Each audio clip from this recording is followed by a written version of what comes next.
Gaétan, je m'adresse au docteur Barrette. Là.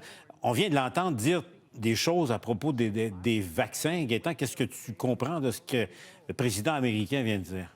Je comprends une chose très simple, Paul, c'est on vient de reproduire Trump du temps de la COVID où il nous disait qu'il fallait s'injecter des désinfectants. C'est du même niveau que ça. Aujourd'hui, mesdames et messieurs, si vous entendez la télévision, là, ce reportage-là, changez de poste, éloignez vos enfants. Pas de la joute. C'est toxique. Non, pas la joute. Reste à la joute. Ce discours-là est toxique, là. Ça n'a aucun sens, il n'y a aucun fondement scientifique. Et juste de même, là, comment ça se fait que c'est le président des États-Unis qui s'en vient de parler d'enjeux de santé publique, de médication, alors que ça devrait être le CDC? On l'a entendu dire que... médecins, là.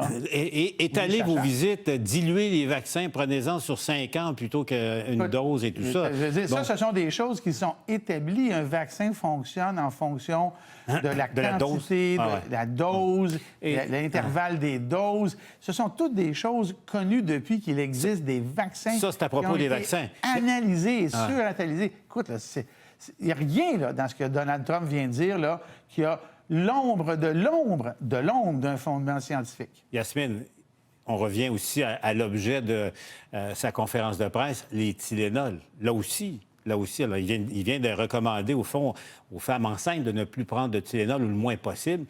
Mais il n'y a aucun fondement scientifique démontré. Là. Il devrait être poursuivi pour exercice illégal de la médecine. Parce qu'il vient de dire à des femmes enceintes, n'en prenez pas à moins que vous ayez de la fièvre pendant plusieurs jours et prenez différentes doses. Il donne de la posologie.